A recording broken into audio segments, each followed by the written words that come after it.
Since the Russian invasion began, Ukrainians have shared recipes for making Molotov cocktails and instructions for driving abandoned troop carriers. They've used encrypted apps to coordinate tactics and to ask Russians to stand up to their government, who in turn have staged protests in Moscow and other cities.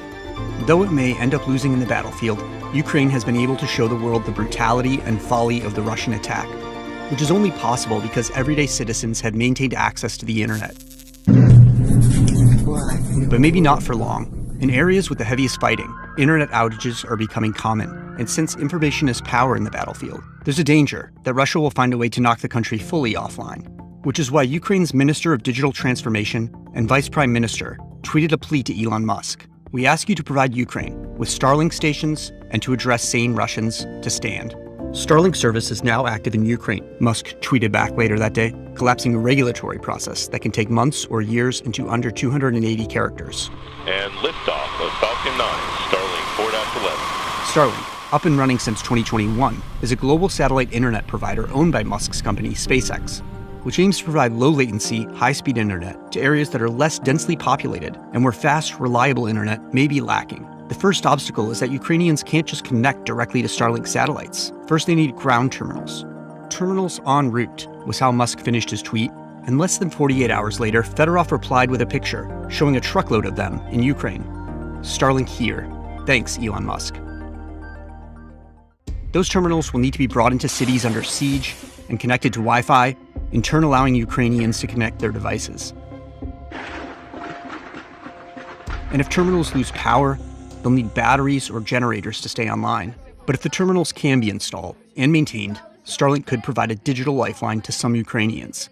Divorcing the online world from geography and placing it outside state control is in keeping with the internet's original promise. The dream of the internet was one of complete deterritorialization.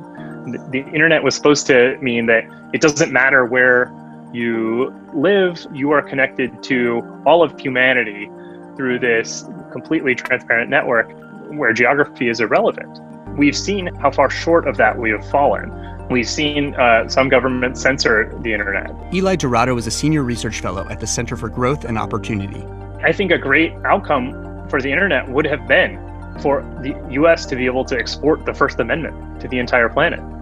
To be able to say, well, if you're a company that is based in the US and you're serving the entire planet and you're subject to US law alone, then the First Amendment applies everywhere. And nobody can stop you from speaking freely. In reality, it hasn't worked out that way. And the internet is still largely tied to the politics and geography of Earth. Can Starlink help make good on the internet's original promise to be a tool of liberation? Imagine if Putin had to answer to a populace with immutable internet access, where they could see the unvarnished reality of war. How might that change the way a conflict plays out? One of Starlink's key innovations is that the signal can be relayed laterally a number of times across country borders, time zones, even oceans, before beaming back down to a ground station. That could make it harder for any one country to censor or track what its citizens access online, but only if Starlink first turns on service in those places, and then routes internet traffic through ground stations in neighboring countries.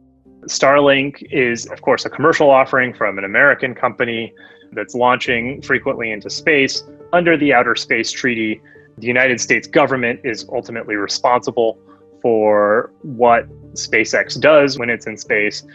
While the technology would allow for it, Starlink may not turn out to serve that grand purpose. So far, it's only available in countries that welcome its presence, but the technology holds promise. Satellite internet might one day offer an uncensored alternative for people living in hermit kingdoms, behind great firewalls, or on information islands. And every day, Ukrainians are putting truth to power, coordinating their defense, appealing directly to Russian kinship and a common humanity, rallying people to their cause, showing the devastating cost of war.